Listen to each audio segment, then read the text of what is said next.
Hey there, Zookeepers. It's the Kaiju Hollywood bad boy Brandon here to say, hey, it's a good Podzooky. We got on special guest Quips and Guac of YouTube fame if you follow Magic the Gathering or any kind of sort of Commander stuff. Really famous for their deck building, very funny stuff. Even if you don't like Magic, great videos. Check it out. But we're talking horror movie classic Phantasm. Really excited to get into it. A lot of fun things happen on this episode. But as always, if you like what you hear, tell a friend. Tell a pal, tell a friend of me even. It helps us the most. You can always follow us on YouTube. Any subscription helps with that. And then also on Apple Podcasts and Spotify. And hey, if you ever want to recommend us something or send us a fun email, you can email us at podzookeypodcast@gmail.com. That's PODZOOKY podcast@gmail.com.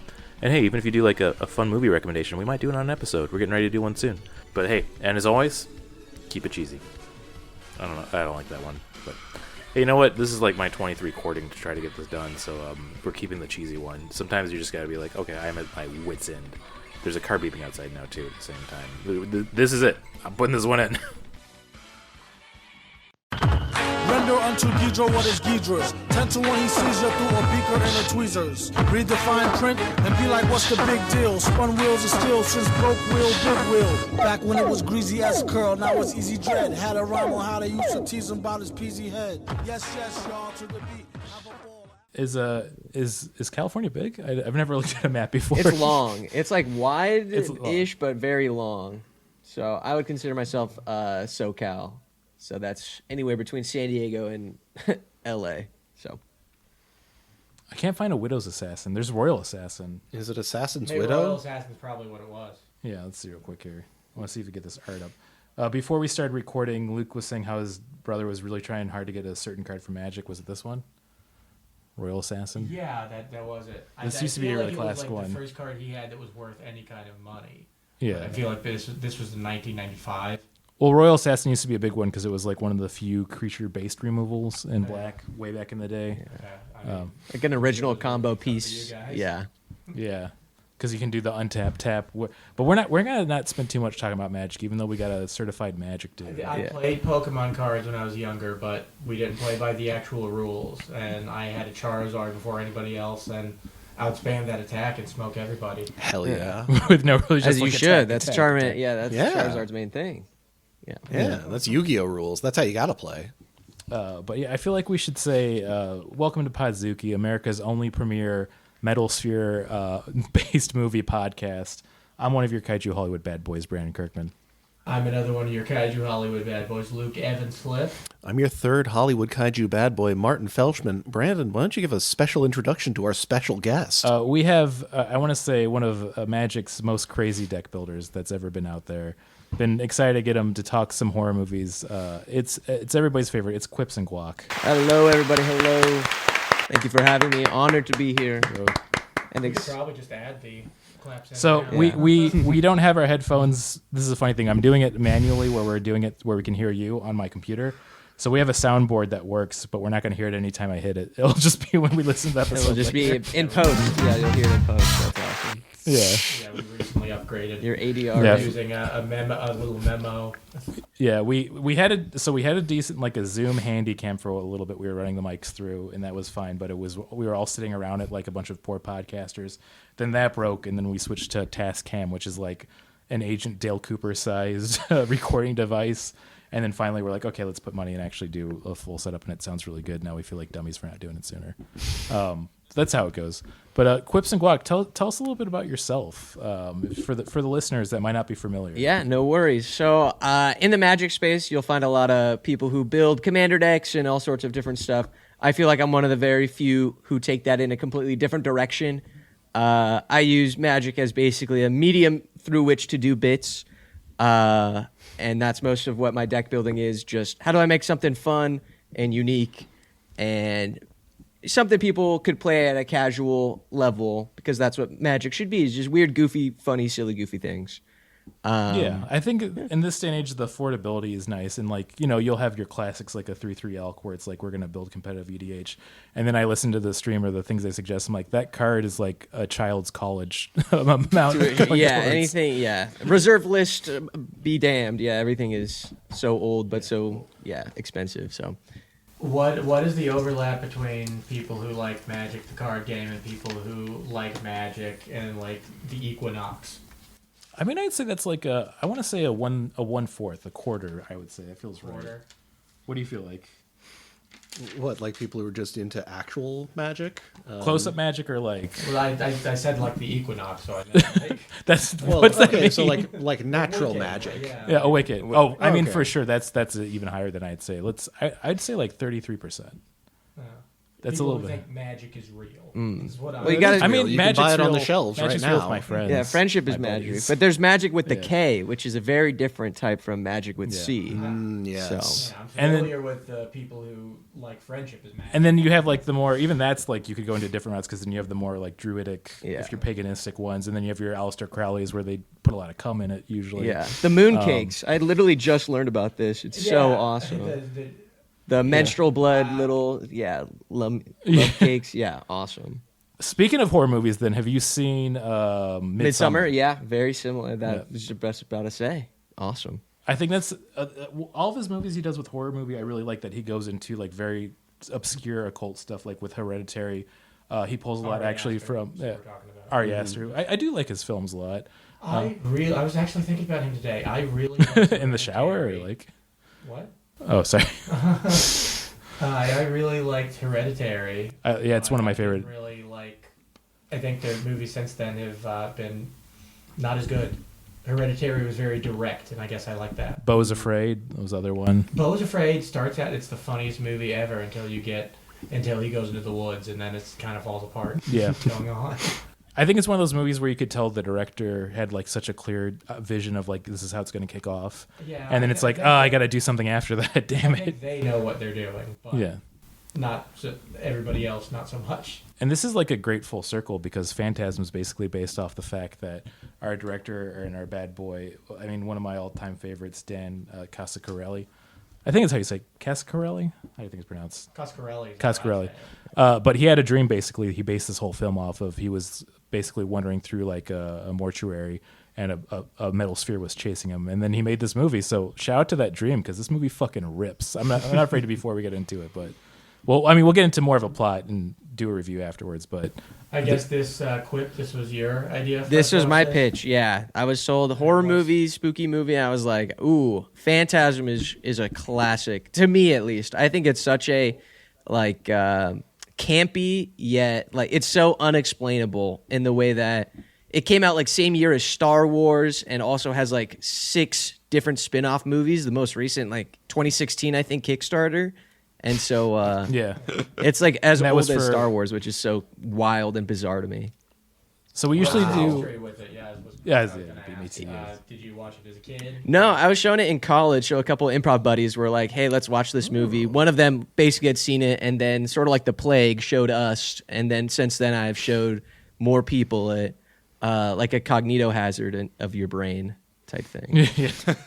All right. So have you seen any of the sequels or anything? In that I've watched series? all the sequels. I've watched all of Oh them. my god, I'm so sorry. And no I'm worry. so It was sorry. all because it was like, well, now I kind of got to see if anything is ever explained.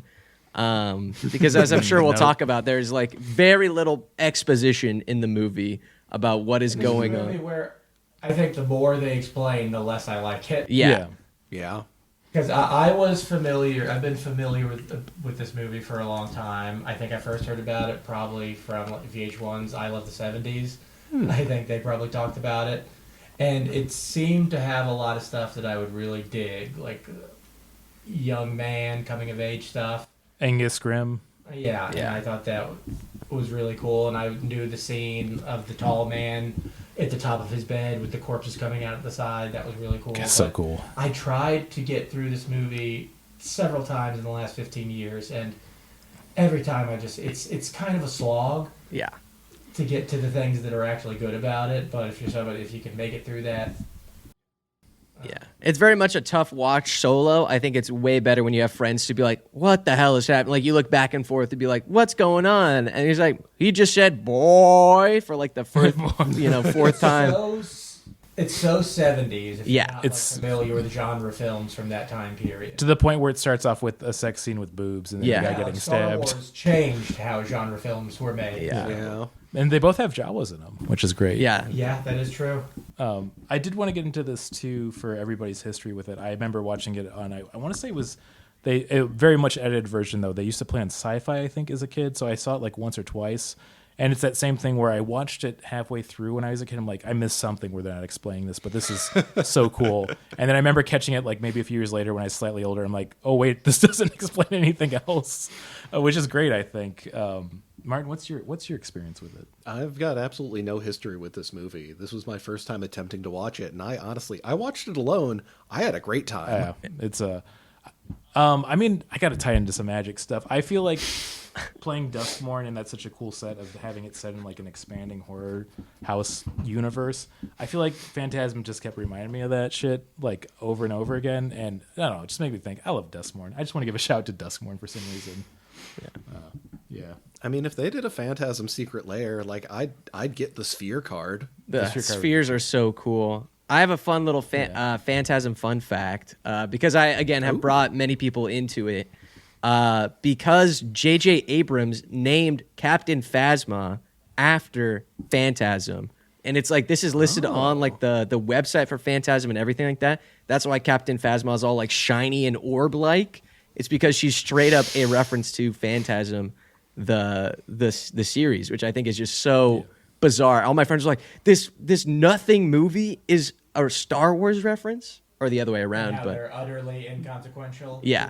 Well, actually, another to Exactly, piggyback yeah. off that trivia too is that J.J. Abrams being a huge fan of this also is the reason he it must got. own the movie because I watched it on Amazon. Yeah, Bad he Robot. Yes. Bad Robot Yeah, took this it in is the- 2015 and did a huge remaster of it. So like this version looks so way more crisp and That was better than another it was. thing Good. I had problems watching in the past. I've tried to watch the director's cut and it looks like dog shit. For one thing, there's scenes that are still like first printings, not color corrected. You can still see the time codes at the bottom. Yeah, well, two fun facts I wanted to mention. Dan, man, I'm gonna keep saying his name funny. When you have to actually read it out loud. That's Dan the worst. Italian last name. Yeah, Cascarelli. It's not that hard of a name, but Don Cascarelli, who is a great director. Bubba Hotep's also one of my all-time favorite horror films. Yeah, I do love Bubba Hotep. But he basically shot, directed, and wrote this all on his own budget, and he was so cheap about it that he would rent all the equipment on a Friday because the place would not charge you for the weekend and then return it on Monday. So they basically had a Friday to Sunday shoot for this entire thing for almost 2 years.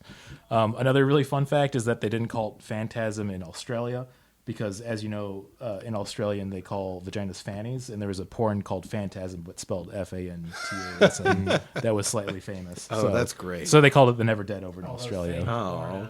Yeah, there's Which a the few 70s famous. had famous pornos. They did, Some yeah. had very famous pornos. Debbie Does Dallas. Laugh. Dallas. I forgot we're perverts. That's right. A thing that I do like though is this was really successful and it kind of kicked off his career. But I think with all of Don Cascarelli's films is that he has such like a weird, dreamlike approach to how he does his storytelling. Because even like Bubba Hotep, I would say, is a little bit more narrative focused and the plot makes sense. But even that gets so weird and surreal. It does kind of bridge the gap between movies of like the 70s and the 80s. Yeah. It's got a very giallo feel to it, even though it's not a giallo movie. Though I did think with the dialogue in this movie that it was kind of like Troll, or Troll 2, where it was an Italian making a movie and didn't speak English, so he just got everybody to do the script exactly as it was. Yeah. Not having background for anything in the movie. I thought that too while watching. You get to that really adorable guitar scene. Oh, And man, there's- they're throwing out. There was a part of me that was like, was this foundational to the movie? Did this movie get made so they could play guitar together? well, which time they Might- play guitar like 3 different times? The very first time Where he's with the ice cream man. when he's wearing the Yeah, he where looks, Ice Cream yeah, Man yeah. is just coming that up tiny on him. gaucho hat. Yeah, Yes. yeah. Also, for the listeners at that he home, never wears any other time in the movie. Yeah. we might have Luke's audio cut out for the first few minutes of this. I just realized I wasn't turned on. Oh that's well, I fine. guess that's my fault. But Yeah, it's okay. Well, we could also go over these little bits here real quick. Is that Luke talked about his experience of trying to see it a few times but couldn't get through it because it's really weird. yeah, well, it's not that it was weird. It's that it's kind of sloppy. Yeah, it's sloppy.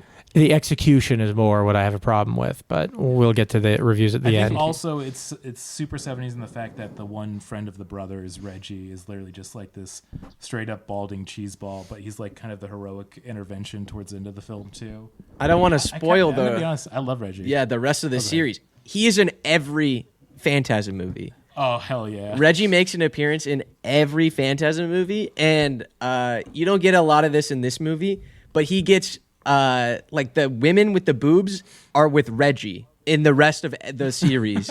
So it's always, like, women with boobs, and then some sort of shenanigans happen with Reggie, where he's always trying to, like, bone, and then shenanigans with the orbs and the tall man and whatever monster always get in the way. It's so awesome. Well, we're getting ahead of ourselves. Okay. We should really get to the story of the movie. So we start off John Fogerty impersonators getting laid in a cemetery. Yeah. I mean, that's the best way to put it. Yeah. Their friend, Rudy, basically. They don't really give you any backstory, but then basically after you see this this lady bring out a knife, stabs him right through the chest, and then cut straight to the funeral. Another fun little detail, too, is this was filmed at the Dunsmuir House, which is a pretty famous property because they've used it for a lot of films over the years. They basically did View to Kill was filmed there, as well as Burnt Offerings, which are kind of like forgotten but somewhat notable horror films from the 60s and 70s, too. So, But, yeah, so dude's dead, and it brings the friends back together, the Jody and Reggie, because they were all high school friends and they're back in their hometown. Jody's been taking care of his little brother, Mike. Yes. Yeah. 3 years after their parents died, and Jody is a rocker who's getting kind of tired of being in town, taking care of a little kid. yeah. Loves the Rolling Stone, hates small towns. Yeah. Jody played by Bill Thornberry, I should say, and then Mike, who's in all a good portion. He wasn't in the second one.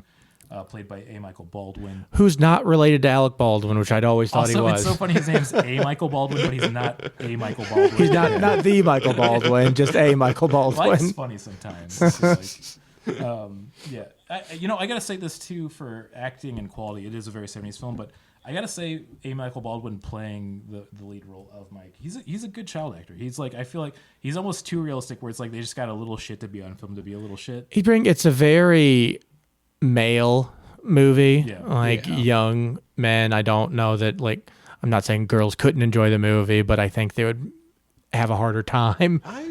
That's an interesting point. It'd be fun to watch this with like.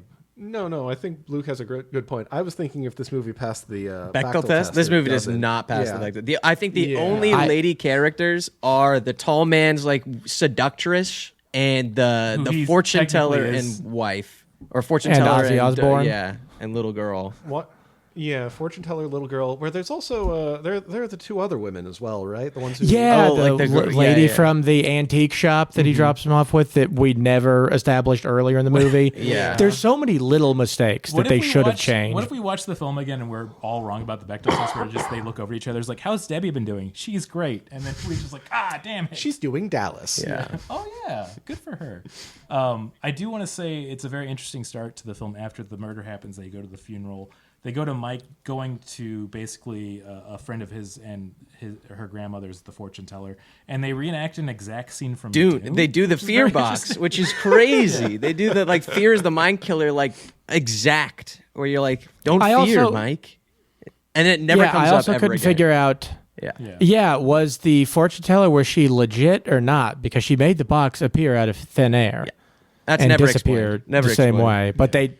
way. Then they're like high-fiving each other afterwards, like they got one over on Mike. I mean, there's a lot of this that they don't necessarily need to explain. I mean, what's his face? Their friend. His death was ruled a suicide, but he was stabbed in the chest. Yeah. Maybe he was just like a really big like Elliott Smith fan. I don't know. Shout out to Elliott Smith fans out there. I mean, this small town, we're having a rash of people coming and then immediately killing themselves in the graveyard. Nobody's told Reggie that his ponytail does not work.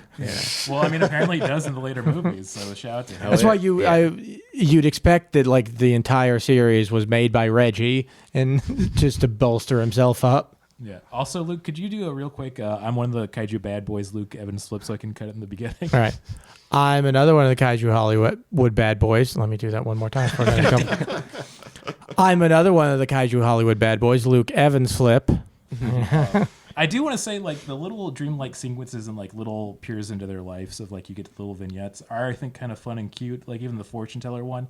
I think it adds a lot to the film to kind of base it somewhat in reality before it just goes out the window. Well, there's one little detail that Michael's been following around Jody, like stalking him, basically, partially because he's afraid he's going to leave him behind, which he is planning on doing. Right. And then, which is kind of like really depressing when you think about it, because, you know, they both lost their parents, and it's like, who's Mike going to be with at that point? I mean, other than Reggie, I guess. It's also interesting. He says their aunt is who he's going to let them stay with. But to like progress the plot, and basically like where it follows is that Jody's out drinking at a bar, and the lady in lavender shows up to basically seduce him and take him to the graveyard. Do the same thing. And then Mike sees right before she grabs out the dagger, like, hey, don't do that. Well, he actually sees a Jawa. Isn't that what happens? Yeah, he does see a Jawa. He gets chased and then runs like a cartoon character screaming right past Jody. And I think it's almost precious that Jody's reaction is like, I'm going to beat the shit out of this kid. Like, hey, man, what's going on? Like, he just pulls his pants up. I love he doesn't even spit the panties out of his mouth. Even when he starts running after him, he keeps them in his teeth. I mean, this is the thing is, like, I feel like this isn't the best, like, I'd say, representation of females in a movie. I do miss the weird horny slasher sometimes, but I think it's a nostalgic factor of that was the movie I grew up with as a kid. So I don't know why I had to say all that.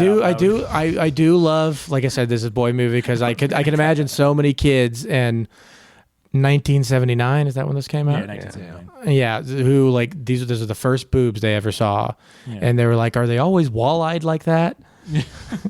And also, famously, the actor in that scene didn't want to be topless, so that's a body double they got for that as well, which is understandable, I think. So, but it's such a small role. Why not just get somebody willing to take the top off? Listen, when you have the actor you want, you accommodate them, Luke. Yeah. I also did want to, before we get too further in the plot, Dan Cascarelli's career also, it does whip a lot of ass because, like I said, Bubba Hotep also famously did Beastmaster, which is a really great sword and sorcery film. And then John Dines at the end was like one of his last major big releases, I'd say. So other than all the Phantasm sequels he did, other than the last one. I didn't do a whole lot of research onto his career, but I definitely appreciate it. I mean, he funded this movie like his dad was an investor on it. I do got to give a shout out. Beastmaster, if you haven't seen it, it's worth a watch. It's a really weird, fun. They won't let you make movies like this now, at least like the production side of it. Yeah, I mean, also literally because like Don did almost all of the funding and like this is very much like it could have been The Room of how much he had control and what he did for it, but he actually is a competent, good filmmaker. So, getting back to like the plot of it, this is where things start to pick up after he basically stops his father, that's weird, his brother from getting murdered.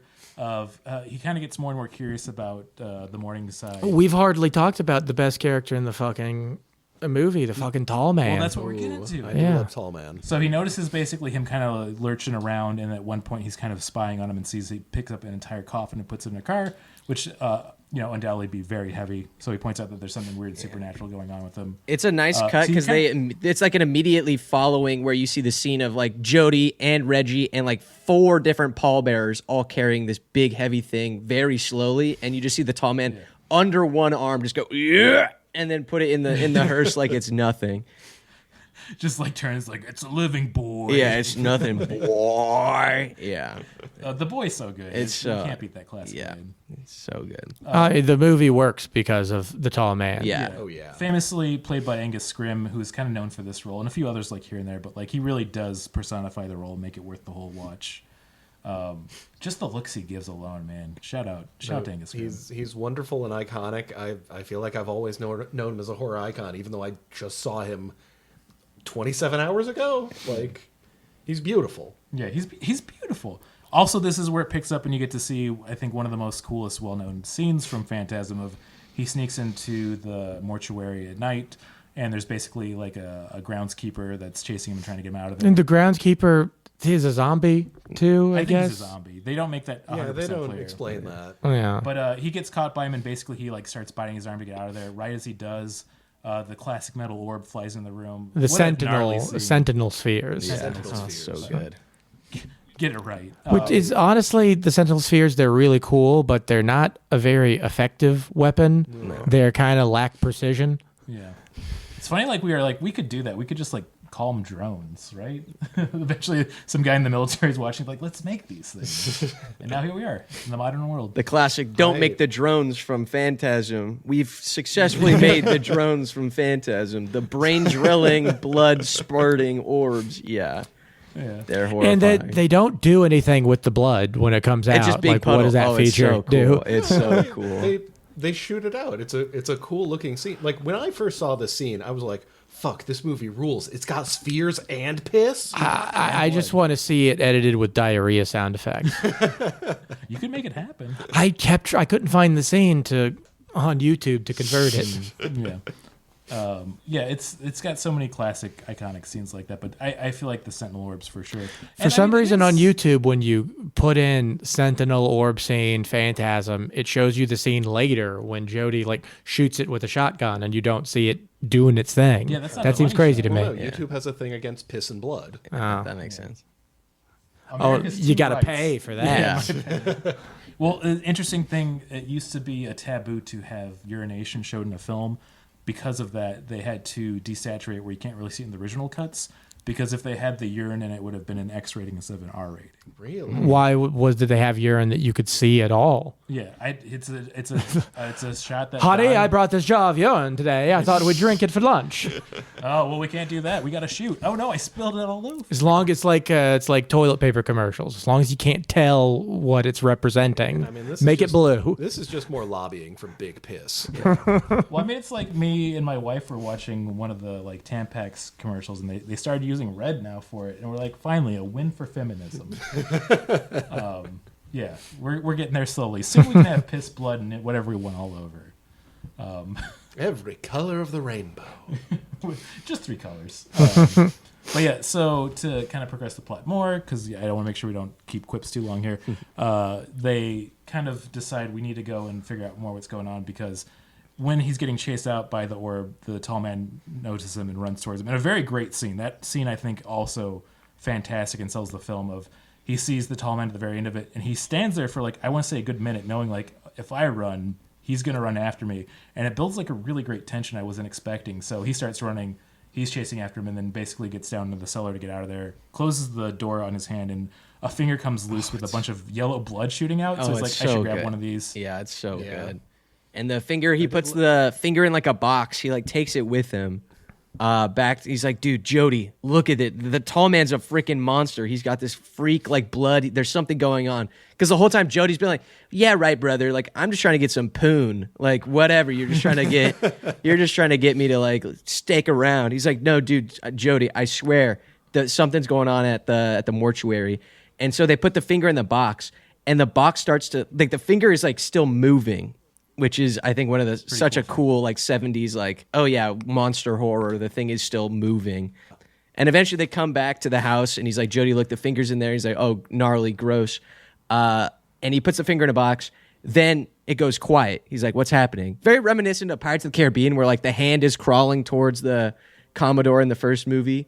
You're like, all right, the box is quiet. What's going on?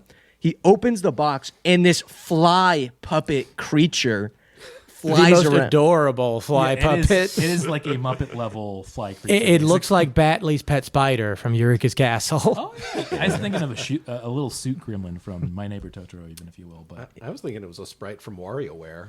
Yeah, I feel they're all it. very good We references. we got all the bases covered. Just hitting our hands together. All right, let's call it a day. But yeah, that scene is also, I think, very fun because it's not exactly scary, but seeing them act out this basically puppet fly and trying to act like it's a horrific thing, and they get it inside of his jacket. And I think in this thing that's supposed to be done for comedy, because I thought it was very funny, is they throw it in the sink and Reggie comes over and he's like, man, we got to show you this thing. It's crazy. And then it flies out and starts attacking them again. And they throw it back in the sink. And then Reggie's like, what the fuck? Because that was just to get Reggie involved in the plot, I think. Yeah. Because they'd already had it in the sink. They thought it was dead. And I do like this. This movie is an hour and a half and it wastes no time. I like that he gets his brother. It wastes quite a bit of time. It wastes time in a good way, I'll say. The time it wastes is great. But I'd say for moving the story along, he gets his brother on board right away. Reggie comes over. Reggie sees that, and they're all like, okay, this fucking sucks. Let's do something about the tall man. And then we're kind of good to go, but that's when it starts getting really surreal at this point, I feel, which I think is great.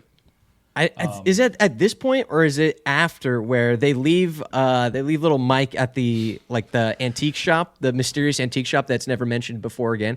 And I think he finds a photo of the tall man, right? Yes. Okay. Yes. Perfect. It starts moving, and I'm not sure if that's supposed to actually be happening, or if it's like just this a shot of like representation a or something. Civil War carriage driver, like hearse type thing. So it's like very old. The tall man's been working at this mortuary for forever. And I think that spurs Mike to go chase after Jody and Reggie, who have gone on to investigate the mortuary themselves, I believe. Yeah. Well, they eventually find out that the tall man's plot is they're taking bodies and compressing them and sending them to, they say home planet, but I prefer to think of it as more as a hell dimension where Hell dimension is so where the real. event horizon went. Yeah. Oh, it's so good. Yeah, I like that this movie made both drones and also the Torment Nexus, like all the things that we're eventually going to invent with our modern military technology. Those ideas and how they display them are really cool, though. I do like that when we get to that later. But yeah, he finds the dwarfs, and even in a more kind of like disturbing scene, they get chased at one point. Another weird connection too is that Reggie's working as an ice cream man. They have one scene where this is earlier where the tall man walks by it, and when he opens it, he does like a chilled ooh, I don't like that. But it almost has a sensual look to it. I mean, that shot is great. It's one of the best shots in the movie. The whole, like I said, the things they don't really explain, how the tall man seems to have like a psychological connection with Mike. There's I a really psionic love that. element to the series for sure of like telepathy. That scene where he goes over to the ice cream truck, I always thought he put his hands up. Like it's like, it's warm to me. Like that's how I remember it.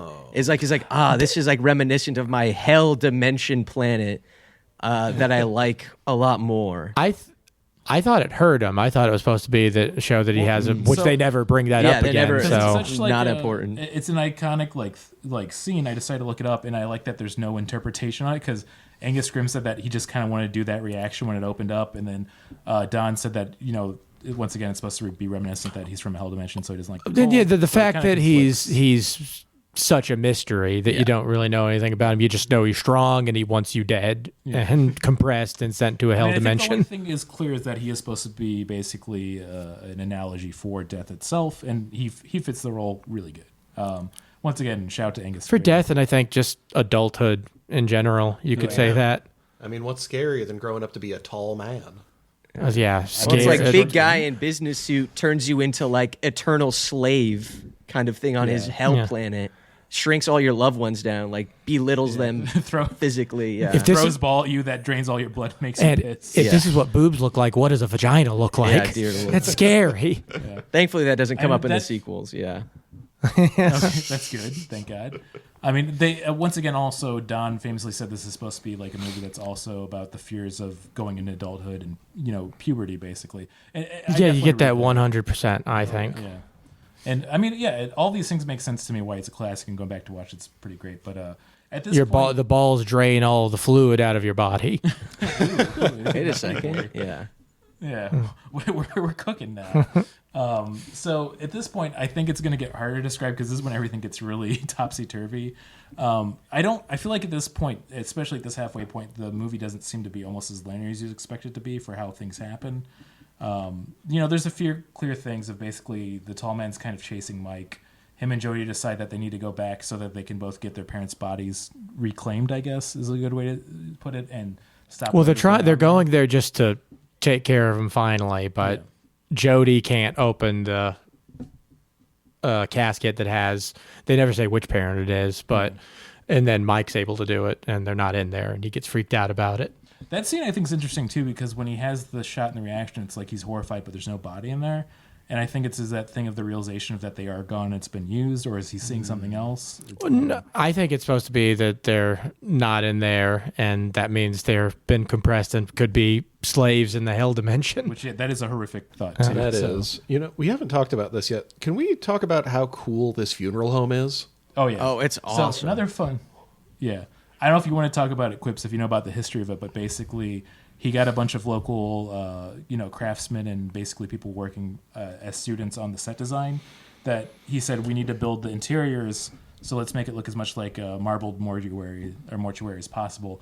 They didn't know that you do like flimsy balsa wood. They actually built like an entire interior of basically a mausoleum for the set that they used actual marble. They actually got like a linoleum press marble. Okay, I was gonna say if they used actual marble, that would have shot the cost up. But no, apparently like they built it full size to where like they had to figure out what to do with all of the pieces and gave them away. So there's still people out there who have like pieces of the set, which is kind of That's awesome. Yeah, I mean, you see the set; it is beautiful. Any of those interior hallway shots are like some of the most fantastic. Like the scale it provides, the tall man, like all the characters when they, because objectively you feel so small inside this like mausoleum. And there's the door to the hell dimension. I believe has like Greek gods, like this big facade of like heroes or something like that, like sort of tormented type faces. Above the tuning fork hell dimension portal room, which is sort of teased throughout most of the movie until eventually our characters go in there, and it's oh my god, yeah, all the interiors. I didn't know that. That's so cool. Oh, the interior reminds me a lot of the Black Lodge from Twin Peaks. I know that was later, but it's got that it's so eerie. David Lynch watches like, I got an idea. God, I love David Lynch's voice so much. Shout out to a real one R.A.P. Another thing too I like don't smoke. Yeah, don't smoke, please, so we could get more good movies out of you. We love you, David. Still drink coffee. Yeah, drink coffee, absolutely. But another thing too is once again I think it was very bare minimum money they had for the special effects. But the way they shot and showed the Hell Dimension briefly was so well done and eerie, where it's just a giant, basically reddish hellscape of a long line of the dwarfs taking the barrels back and forth. And they do a good job. You don't see it very long. And is it also upside down? Yeah, it's because he was. But yeah, you could, if you look at it for a second, they clearly just like changed the color gradient of a regular shot. But it's effective. But the actual and creepy of the room, where it's like a giant white, perfectly clean room. Even like watching this in 2026, it looks so perfectly shot and done to like the degree of a Kubrickian kind of style. Which even just the idea of how it eventually works, where Reggie stops because it works like a tuning fork. Yeah. And there's, I believe, shots of him like tuning his guitar earlier or something like that. Some sort of like payoff to him tuning his guitar or tuning the tuning fork. It's not the best setup, but it is set up. But you're like, oh, I get it. It's like the tuning fork, which also makes no sense. You're like, why is it like a tuning fork? Who knows? But yeah. And the shot of one of the things I think my favorite thing about the Phantasm series is the music and like the sound effect choices. Music's great. The music, like sort of haunting, like whenever Mike is like riding Ray's bike around, or there's long shots of like whatever their car is. They got such a sick car. Where it's just like do do do do do do do do do do do do, like such like it's got kind of like a Tubular Bells, John Carpenter sort of. I don't know feeling if it's, to it. The same guy in the later films, but it was Fred Myrow who did the soundtrack. Famously, like a classic one where you can get it on vinyl. I was like, man, I kind of want to pick that up. It's such a good track. No, I had the exact same thought while watching this. Yeah. Was that us? I might have just been I think it might have just been the camera. Yeah, I think your You camera's still with us, Quip? turned off. Yeah. Okay. Okay, can you still hear us? Yeah. 100%. Okay, so we got sent to the hell dimension. Sorry. The tall man Got to guy. carry the tubes. Boys. That's where I was at the beginning of the podcast. Yeah, I don't need to do the camera. I think. Yeah, it's it's fine. Yeah, it's fine. Yeah, no, I felt the same way while watching this. I love the soundtrack. I want to pick it up on vinyl like immediately. I'm glad that like the big, like it was clearly like the big number for it, that they never added lyrics. It felt like they very easily could have had some woman saying like Phantasm. That would be kind of fun though. Also, I do like the. I was doing that while watching the movie. Just really getting into it. I do like that. Also, it is a classic, like very John Carpenter-esque buildup. It's kind of eerie the first time, but when it actually gets into like the beats at the end, like this is a kick-ass track. And okay, so in the movie, they've destroyed the tall man's facilities in the house, but the tall man's still alive. They realize they can't destroy him, so they decide to go. There's a big mine shaft 1,000 feet down. So good, yes. I like how often they mention it. Like they really want you to know, like this is a huge mine shaft, dude. Yeah, but yeah, so they're going to go up, get the tall man to fall into it, and then be done with him. That plan works fine, even though it doesn't really work the way they're expected to. Jody goes to clear the roughage, and he tells Mike to wait for him and locks him in his room. But then Mike gets out and leads the tall man to the whole for the plan to work. So, And I think it's we got to shit like mention that the bothers way me about that this movie. we got to mention the way Mike gets out of his room. This is one of the most really cool. one of the most iconic. Like the prop from the film, I think is also on the website. He uses a shotgun shell and he like tapes it to a hammer because there's this long shot. The kid does great where he's just like sitting there at his desk. And he's just like, shit, my brother. And he's like, sort of just like looking back and forth, like he's downtrodden, having such a horrible time. And he's like, wait a second. We see in real time, he's like, shotgun shell, hammer, little pin. And he like MacGyver's his way into making like a shotgun hammer that he just slams against the top of the doorknob and then puts his hand through and opens the door like the long way. Which I'm like, something that I don't think would actually work, but it's simple enough to where, like, if you don't think about it, yeah, that would work. yeah, Why wouldn't it's it? very movie logic of like, that was sick. That was so cool. Yeah, totally. Yeah, I like that a lot too. Like if you're a gymnast and you see a velociraptor coming towards your family, Yeah. you see two poles, you're like, I can do a backflip to kick it off. Well, yeah. Shout out to Jurassic Park 2. Well, the entire movie, I felt more like this would have been the best Goosebumps book ever. Yeah, I mean, in a complimentary way, I kind of agree with that. If it even a novelization of Phantasm, I think if you could just fill, there's questions I don't want answered, but if you could fill in some of the things that, what's up with the ending? Like when we get to this, the actual ending, once they think the tall man's dead. We didn't talk about the scene as much, but it's more like, is he just having nightmares and? Okay, we're gonna unplug that. My camera just decided to turn itself on. I want to say 3,000 times. Yeah, and we kept hearing a bunch of the blooping over and over really? again. That's so funny. To me, it just seemed like your thing turned on. Yeah. Yeah. I hope it catches it in the episode. Anyways, let me do that. Okay. What the hell? They got the OBS. I don't even. Yeah, that's. I don't even plug. I think the tall man's trying to. It's always I think spoken of him too much. Yeah. I think we're good. We're almost at the end. You were saying. Okay. Anyways, that really threw me off. Oh, so the surrealism of like it's hard to tell what's a dream when it's real at this point.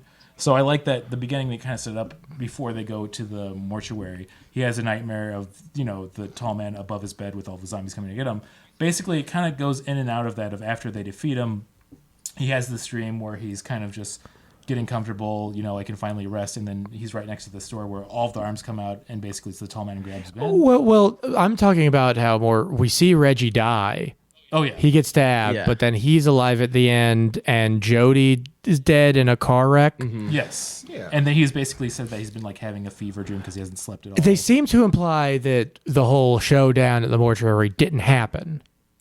Yeah, I think that's the implication. I think the implication is the entire movie minus the beginning where he's at the graveyard visiting the grave, because they do show that he's visiting his brother's grave in the beginning. Yeah. I think the idea is that the entire thing was a dream.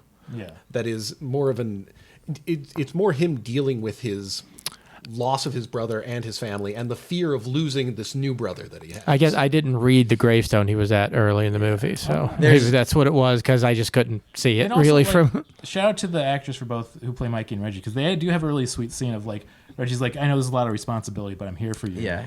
And He does the. It's really really nice. sweet. He's like, I know I'll never replace Jody, but I want to be here for you, Yeah. which is I'm really. gonna try. Yeah. Yeah. Which is really Yeah. sweet. So then you think it's like this is kind of the ending, and like I said, then basically they have more. They do the Nightmare on Elm Street thing. They get you. which this came before, I want to say, right? Yeah. I'm sure, but I think the whole monster's not dead when you think dead. I think that was a trope already. And also, I do Probably. want to give a shout out of like I think that ending is Maybe. kind of a trope at this point of like it was all a dream. But this being 1979, I think it gets a pass. I don't think it's gonna like it's kind of. I think I like it because it's kind of a bummer ending. That's why. Yeah. And Don Coscarelli famously said that he wanted to make sure that he doesn't want to end because he's supposed to represent death, and his concept's death something you can't defeat. Yeah. So Yeah. I mean that's basically It's such a good. And then it play goes a good game. boy directly into the banger theme where like Dano, and you're like, oh, it's so good. And this isn't part of the required reading or anything, but the second movie, the sequel, which came out like 10 years later, a direct pickup from that. So it's literally like, boy, mirror slams open. The dwarves, the hell dwarves are chasing after little Mike, and Reggie's there fighting. And it gets into a whole thing, but literally, like, they blow up that house at the beginning of the second movie. I gotta watch the second one. The second one is crazy because it's like a lot about Mike having psionic like powers and being like, the tall man will come back. Like, I've seen him once. And he's like sketching the tall man. And then there's like another character who's like a girl who's psionic who like is like, Mike, I've been talking to you because he's been in an asylum. It's this whole, like, the series is awesome. Because it's like, yeah, what happens to Mike after? And he's this psionic, like, he burned the house down and they all think he's crazy, but really it's because the tall man is, like, tormenting different towns up and down the coast and all the, like, he's stealing the bodies and only Reggie believes him. It's crazy. Oh, and then they blow up Reggie's house. It is a ride. It is so, like... They're going to get every house. All the houses? No, so they blow up. So what happens is, beginning, direct pickup, they blow up Jody and Mike's house that they're staying at. Then it cuts to 10 years later. Mike is getting out of the asylum because no one believes him about the tall man in the hell dimension, which, let's be real, yeah, makes sense. He gets out. That's on him. He gets out. Reggie's like, hey, Mike, it's been a while. Sorry about that. It's been 10 years or whatever. And then the tall man blows up. He's like, come join my family.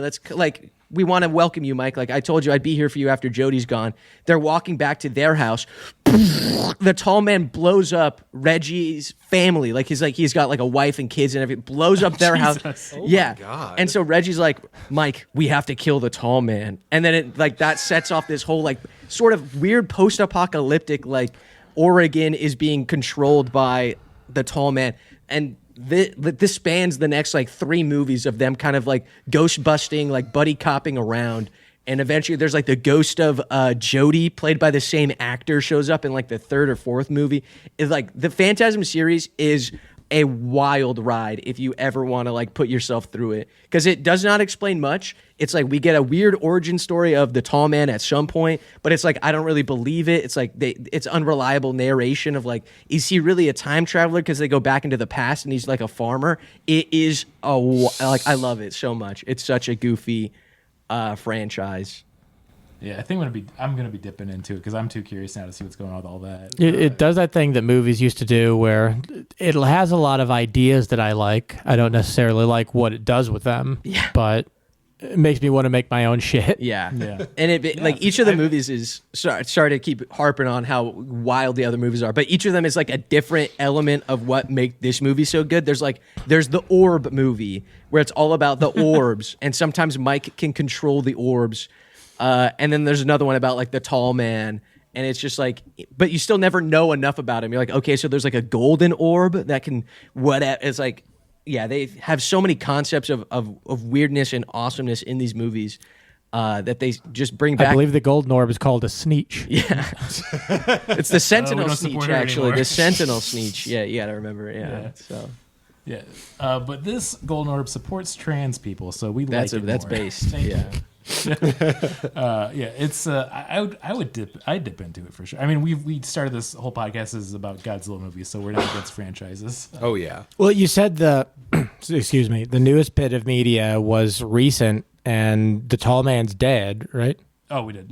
Yeah. He passed away in 2016. I think the last one was 2016. I just can't imagine any Phantasm thing without the tall man. Yeah, I think it's the final one for the series too, which would make sense to me. No, I think you need a series of tall men. You need to do what they did with it. You just got to get them up there and say like, we're all tall down here. Or just get Bill Skarsgård Yeah, actually, he could. Do That would be in good. some stilts. Yeah, I think you could do it. There's like a tall man where he's like cloned, and there's like millions of tall men.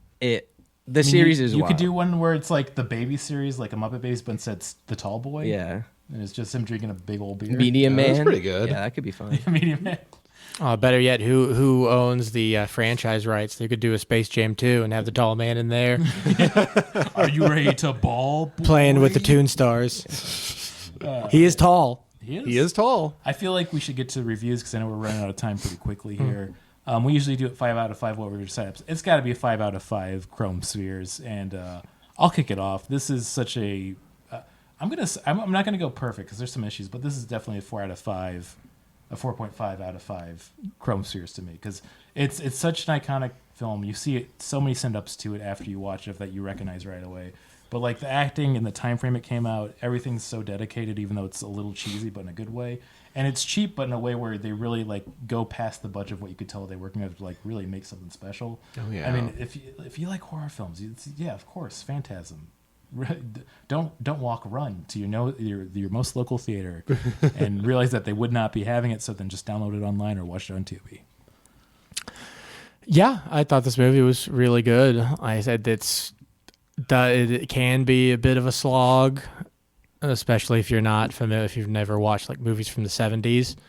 But once you get through it, there's just so many like cool ideas in it, and the tall man's great. And like I said, it is a very like, I wasn't alive in 1979, but I think if I'd been like 8 to 10 or even 13 to 14 when this movie came out, I probably would have been obsessed with this movie because it just hits a lot of tropes and ideas from that I really like in the media that I consume. So yeah, I'll give it let's go 3 out of 5. Some room to grow on, because it does like just made a lot of like just mistakes from like conventions of filmmaking at the time and just the way that like cheap movies were made back then. But when it's good, it's really good. I think I gotta give this movie a 4 spheres out of 5. It's a fun watch. It's an interesting movie. I don't know. I think while I was watching it again, I was piecing together bits of it. My mind was working on like why you wanted us to watch this in the first place. And again, when I got to that first guitar scene, I was like, oh, this is going to be kind of terrible. But then as it keeps going, like it's so interesting and thoughtful and weird, and it's just lovely. I think I really like this movie. So actually, thank you so much for recommending this, Quips. Yeah, no problem. For me, I obviously got to give it a 5 spheres out of 5. I think the soundtrack is banging. Like, even if you're like, this movie sucked, you have to give the soundtrack, like, this is probably one of the best soundtracks. I don't know. I'm not a big soundtrack guy, but this one, you could really feel the sound in this movie of like the weird hellscape fucking is terrifying. The just the passive, like tense music that's going on. The sound guy was amazing. I haven't watched a ton of movies from the 70s. So to me, I'm like, I like this movie and all its flaws. I feel like it's I haven't watched so many 70s movies. I'm like, oh, this is just like every other movie where it's kind of just slow. To me, I'm like, oh, wow, this movie's like weirdly slow for all the movies that I've regularly seen. There's boobies in the first like 2 minutes of it.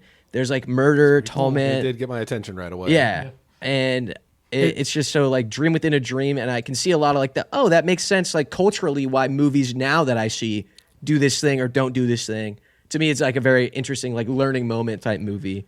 And I mean, once you get into the sequels and everything that you're like, this movie is the best of the franchise, but also you're like, it's crazy that this is the best one. And yet the other ones all have insane moments that are like even more gruesome. They do more horror. They do more weirdness. And as a guy who likes weird movies, I'm like, the franchise of Phantasm is just amazing all throughout. Hell Well, yeah. I appreciate it. I feel like I was really glad to reach out to you because another reason we're huge fans is that when Martin was getting into this, your Shadow Canonical Commander deck is, I think, one of the funniest things I've watched on YouTube in a while. Oh yeah, I've limited myself to buying cards for one card game, but I am slowly putting together that Shadow deck. We love Latinas. Love Yes. Latinas, just like Shadow. That's what you got to do. Love Latinas, hate frozen water. Yeah, so based. Podzooky is well known as fucking hating frozen water. Based. We hate ice. Yeah. I mean, actually, yeah, we do hate ice. Very good. Yeah, I feel like. So, do you gotta get skedaddling, or do you got time for one game, real quick? A game of what?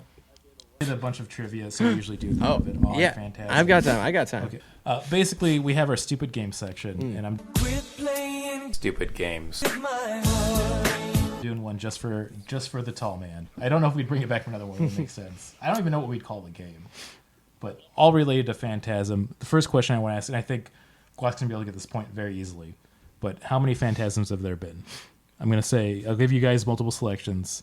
Have there been 5 Phantasm movies? Have there been 6 Phantasm movies? Have there been 7 Phantasm movies? Or 7 Phantasm movies? I was going to guess 4, so I'll say 5. I'm also going to go for 5 for alliteration. 6. I would go with 6. Okay. Actually, I'm sick. Guac, you didn't get the point. They got the point. There's been 5. There's been 5? I could have sworn there's a 6th one. I could have sworn. You said spin-off earlier. Does spin-offs count? Is there a spin-off movie? There or might be a anything? spin-off. I'd have to look. I was just going through the franchise Wikipedia page. Interesting. But Maybe there's 5 of them. The bonus point is if anybody can just give me a title of one of the sequels, I'll give them a point. Phantasmer. Okay, that's close. There's a Phantasm Ravager, if I believe. Something with Ravage. Okay. It was close. Okay, Guac's back on the board. Quip's got the point. Phantasmagoria. No. Somebody could just say Phantasm 2 and they would have got a point. Oh, Phantasm also. Okay, no, you didn't even say Phantasm 2 just to try to get that. So I feel like you get a negative point. Yeah. Phantasm Secret of the Orb. I feel like that's got to be. If that's not a title, that's like what I would name one of the movies. It introduces Toka and Razor to the Phantasm world. I love those little guys. So this is, I thought, would be a really fun one to do. How tall actually is Angus Scrim?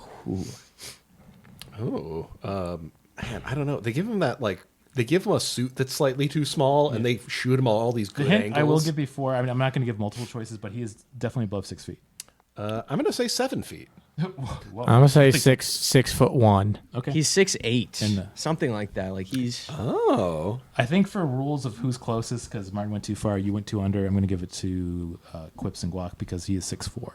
He's only 6'4". I mean, I say only 6'4", Yeah. but that's still massive. It's still pretty tall. Yeah. This is not Price is Right rules, but And I'll I think accept they did. it. It's once again shout out to the filmography and being smart with your film, is they did the thing of giving him slightly smaller suits and they gave him platform shoes. Yeah. So he looks really damn tall. Also, he's playing opposite a kid most of the time. Yeah. So They did the So Gandalf. He's earned that tall man. Yeah, filmography, force perspective. Final question here too is that Angus Scrim actually is a film name. His actual name I found really funny because it's 3 names put all together.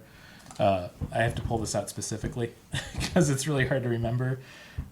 you couldn't have written it down. yeah. Before you even do it, I'm going to guess Jonathan Taylor Thomas. Okay, well, I'll put you on the board for Jonathan Taylor Thomas. Is it Rory Guy Lawrence, Guy Lawrence Rory, or Lawrence Rory Guy? Rory Guy Lawrence. Okay, Rory Guy Lawrence. I have you down for that. I feel like it's Guy Lawrence, whatever the last thing was. Rory. Yeah. This point doesn't go to anyone that's going to be Lawrence Rory Guy.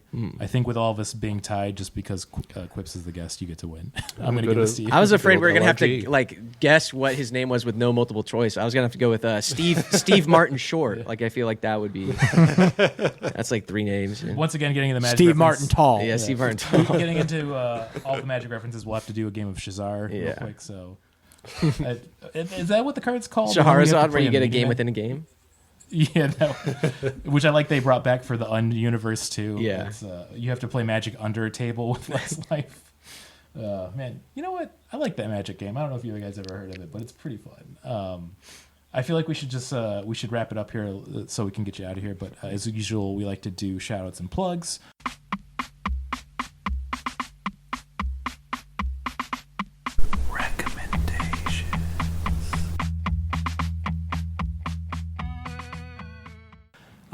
So anything you want to give a recommendation to, really, it could be a feeling, it could be anything really, and then also if you want to plug anything, I could kick it off. I just want to do a very basic one.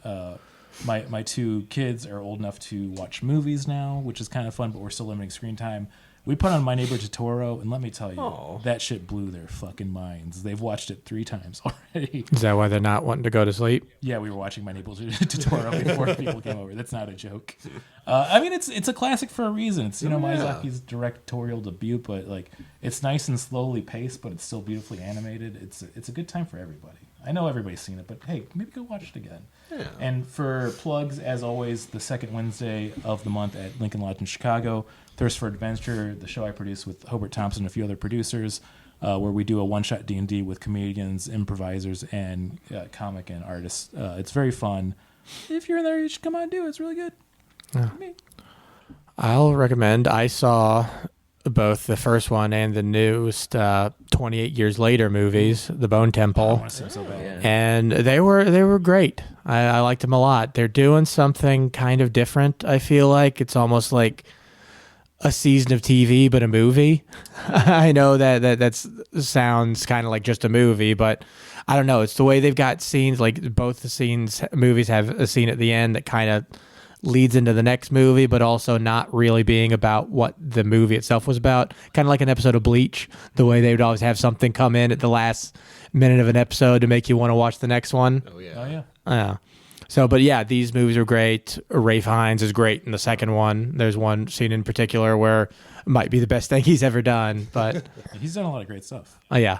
But yeah, I think like just talking about genre films in general, it's good to see genre films doing good the last couple of years when regular movies seem to not be doing so great. Yeah. I mean, yeah, that's saying a lot for Ralph Fiennes because, man, I feel like his whole performance in all of The Menu. Ooh, love that film.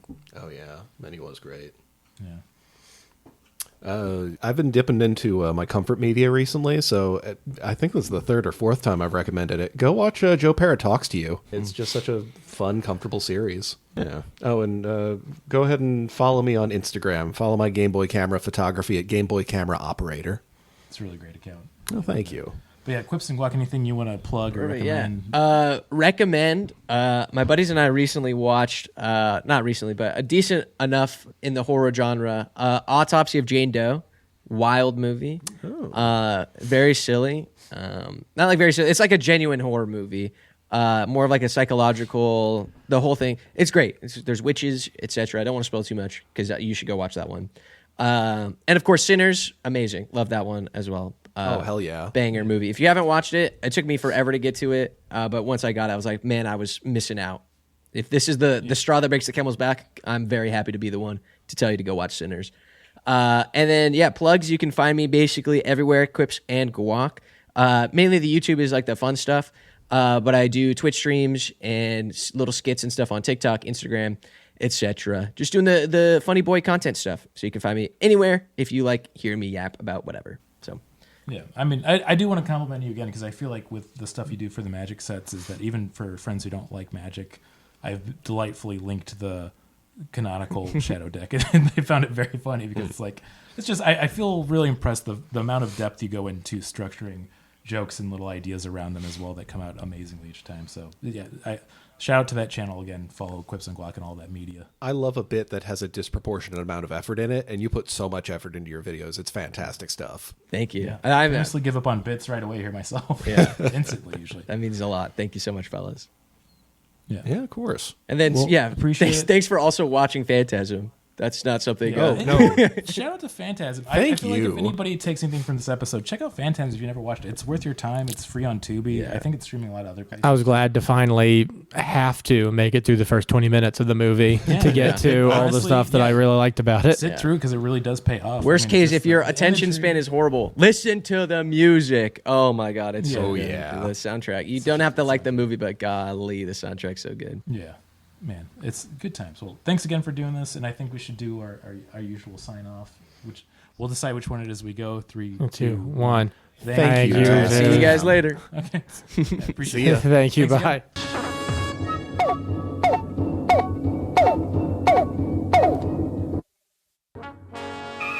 We regret that you have not yet complied with our order. This show has been brought to you by Machine Culture.